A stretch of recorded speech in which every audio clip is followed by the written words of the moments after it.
Praise the lord. ప్రార్థన ఆలకించువాడైన క్రీస్తు యేసు శుభనామములో, యేసు నామములో ప్రతి స్థలములలో ప్రార్థించుచున్న మీకు శుభము కలుగునుగాక. ఈ దినపు యేసయ్య జీవపు మాట 27వ కీర్తన 7వ చరణం. నేను నిన్ను ప్రార్థించున్నప్పుడు నా మనవి ఆలకించుము.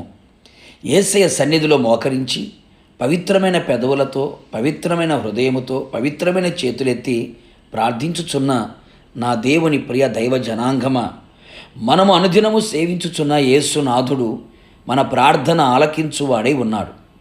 మన మనవులన్నీ దయచేయు దేవుడై ఉన్నాడు. అడుగు వాటికంటేనూ ఊహించు వాటికంటేనూ అత్యధికముగా అనుగ్రహించే సర్వశక్తి గల దేవుడై ఉన్నందుకు యేసయ్యకే సమస్త మహిమ, ఘనత, ప్రభావములు ఆయనకు మాత్రమే చెల్లునుగాక. ఆయన పేరు పెట్టబడిన ఆయన జనులు తమను తాము తగ్గించుకొని ప్రార్థన చేసి ఆయనను వెదకి తమ చెడు మార్గములను విడిచిన ఎడల ఆకాశము నుండి ఆయన వారి ప్రార్థన విని వారి పాపములను క్షమించి వారిని స్వస్థపరచును.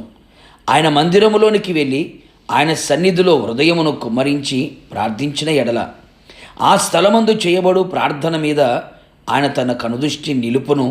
ఆయన చెవులు వారి ప్రార్థనను ఆలకించును.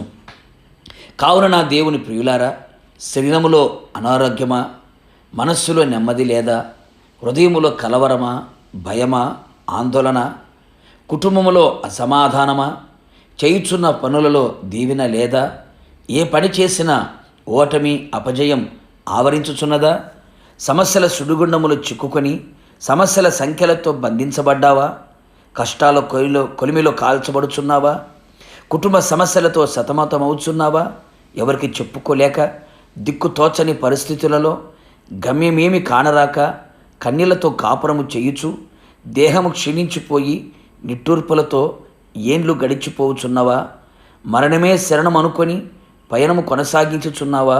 ఓ ప్రియనేస్తమా, నీకొక శుభవార్త. నీ ప్రార్థన ఆలకించి అంగీకరించి ఆశ్చర్యమైన కార్యములు చేయగల శక్తిగల దేవుడు ఒకడున్నాడు. ఆయన యేసునాథుడు. కన్నులుండి చూడగల దేవుడు, చెవులుండి వినగల దేవుడు, నోరుండి మాట్లాడే దేవుడు, కాళ్ళు ఉండి నడిచి నీ దగ్గరికి రాగల దేవుడు. నీ కన్నీళ్లను తుడిచివేయువాడు, నీ బంధకములను తెంపివేయువాడు, నిన్ను అర్థము చేసుకొని నిన్ను ఆదరించి ధైర్యపరిచి బలపరిచి ఉద్ధరించగలవాడు. నీ మాట వినగానే నీకు ఉత్తరం ఇయ్యగల దేవుడు, నిన్ను ప్రేమించి నీ ప్రార్థన ఆలకించి అద్భుతములు జరిగించు వాడు. నీవు ఓడిపోవు, నీతో ఉన్నవాడు, నీ ప్రార్థన ఆలకించు వాడు. కావున ఆయన సన్నిధిలో నీ కంఠ స్వరమెత్తి ప్రార్థించుము. నీ మనవి ఆయన ఆలకించును, అంగీకరించును. ఆయన ఆగమమునకు నేను సిద్ధపరచును.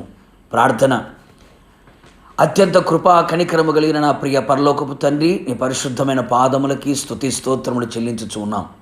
మరొకమారు మా ప్రార్థన ఆలకించే దేవుడుగా, మా మనవులన్నీ మాకు దయచేసే దేవుడిగా మీరు ప్రత్యక్షమై ఉన్నందుకై మిమ్మల్ని స్తుతిస్తూ ఉన్నాం. నీ ప్రజలు ఏ పరిస్థితుల మధ్యలో నీ పాద సన్నిధిలో చేరి నీ పాదములను పట్టుకొని కన్నీళ్లతో మీ వైపు చేతులు చాపి విలపించుచున్నారు, విజ్ఞాపన చేయుచున్నారు. నిశ్చయముగా వారి ప్రార్థనలన్నీ ఆలకించి అంగీకరించి ఆశ్చర్యమైన కార్యములు వారి జీవితంలో చేసి నోటి నిండా నవ్వును పుట్టించి తలగా పైవారిగా వారిని నిలబెట్టి మీ నామానికి ఘనత, మహిమ, ప్రభావములు తెలుసుకోమని మీ పాదములకు అప్పగించుకుంటూ మీ నామాన్ని ఘనపరుస్తూ యేసు నామములో అడిగి పొందుకొని ఉన్నాము పరలోకపు తండ్రి, ఆమెన్. నిశ్చయముగా మీరును మీ కుటుంబ సభ్యులందరూ చేయుచున్న ప్రతి ప్రార్థన ఆయన ఆలకించి అంగీకరించి అద్భుతమైన కార్యములు జరిగించునుగాక. God bless you.